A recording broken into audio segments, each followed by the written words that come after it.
I only buy the finest tea leaves, sister. See, POPF. POPF is indicated on the pack. Sister, the art of tea. A very good morning. You're watching Primetime Breakfast News live here on News First. I'm Mahina Bongzo. As usual, we start off with a look at your headlines.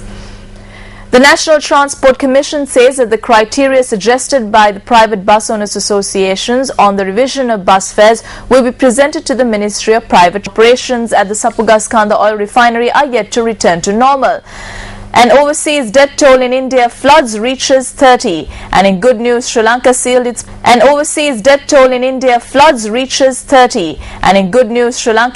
place in the semi-finals of the ICC Champions Trophy.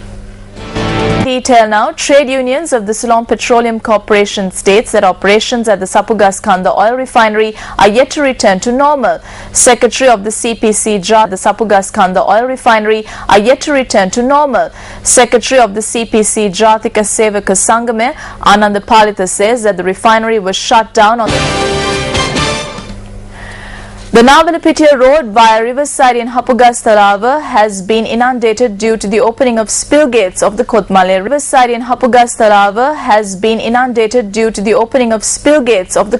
reservoir. Our correspondent said that the road had to be closed, with several locations including a bridge erected across the Mahavali River being inundated. Irrigation officer in charge of the Kotmale reservoir, W.A. Chandratilaka, requested to refrain from doing so. The irrigation officer said that people residing in close proximity to the Mahavali River should remain vigilant about possible flooding.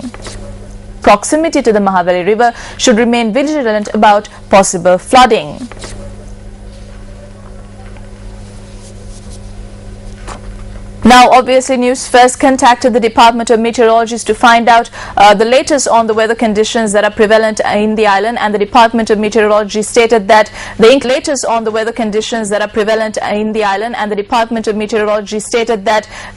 weather, that is rains, will be experienced in several parts of the island.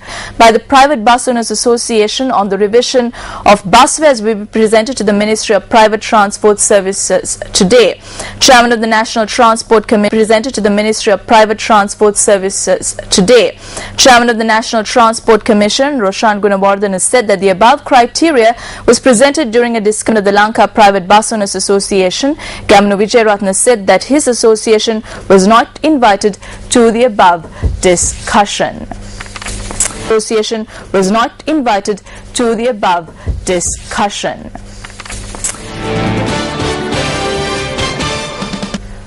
Moving on, with disabilities to enter buildings in the private sector. The Supreme Court ordered the relevant authorities to take immediate measures to issue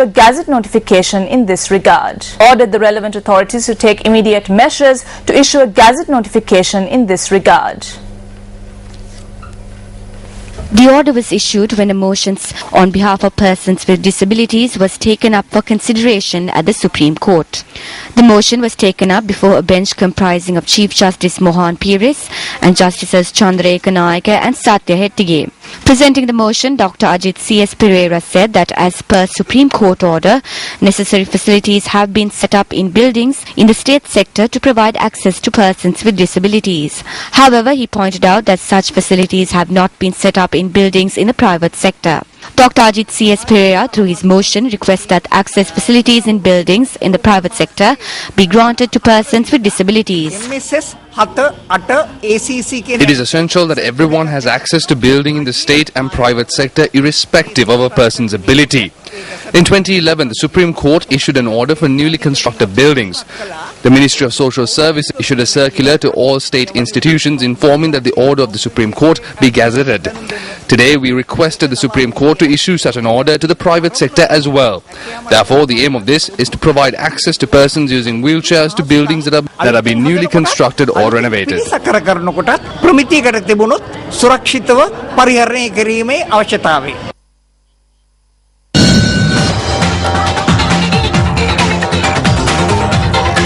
The discussions are expected to be held with political parties and various organizations on abolishing the provincial council system.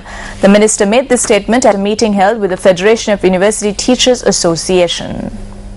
Meeting between the Jataka Helorome and the Federation of University Teachers Association was held in Battaramulla yesterday. We are hoping to hold discussions with the Federation of University Teachers Association, which represents the intelligent academic community in the country. We hope to create a discussion based on opinions of all parties. We cannot hold a single opinion regarding this matter.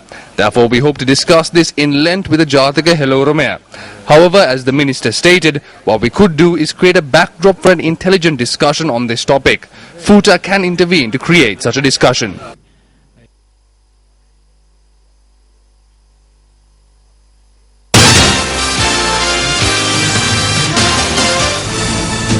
Well, let's now take a look at your foreign currency exchange rates.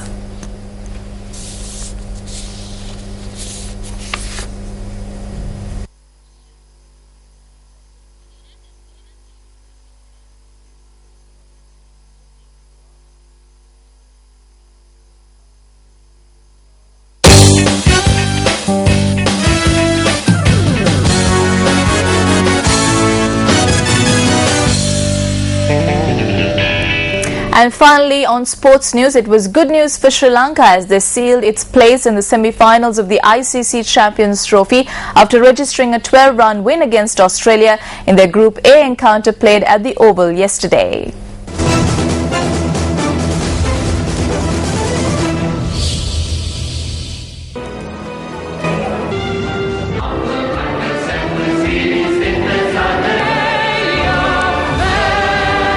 Putting to bat first, Sri Lanka lost Kusal Janit Pereira early in the innings for 3 runs.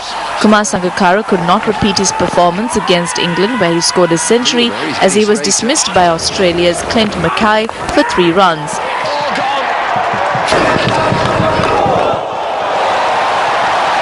Tilakaratne Dilshan chipped in with 34 runs, while Lahiru Thirimana hammered 57 runs to give the Sri Lankan innings a much-needed boost. Mahela Jayawardene proved a force to be reckoned with as he belted 84 runs, inclusive of 11 boundaries, to take Sri Lanka to 253 for 8 in 50 overs. Mitchell Johnson led the bowling attack for Australia, picking up 3 wickets for 48 runs. And this time he created that ball of the innings. In reply, Australia were dealt harsh blows by Nikhil Sekera, who made early inroads into the batting lineup. Adam Voges tried to stabilise the innings with a patient 49 runs as wickets fell around him. Sri Lanka was sent to the brink of frustration when Clint Mackay and Xavier Doherty came together for a 41-run 10th wicket stand, which saw Mackay reaching a personal best 30 runs and Doherty making 15 not out.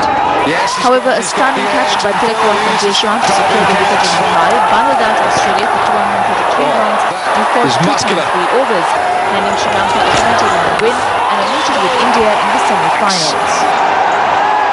Slower.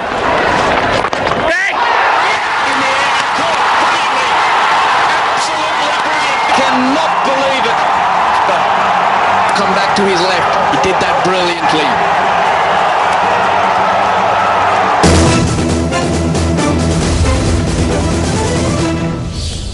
Well, that brings to an end Breakfast Prime Time News here on News First. Thank you very much for joining us. We'll see you again on our Live at 55 bulletin starting from 8:55 onwards. Have a great day ahead.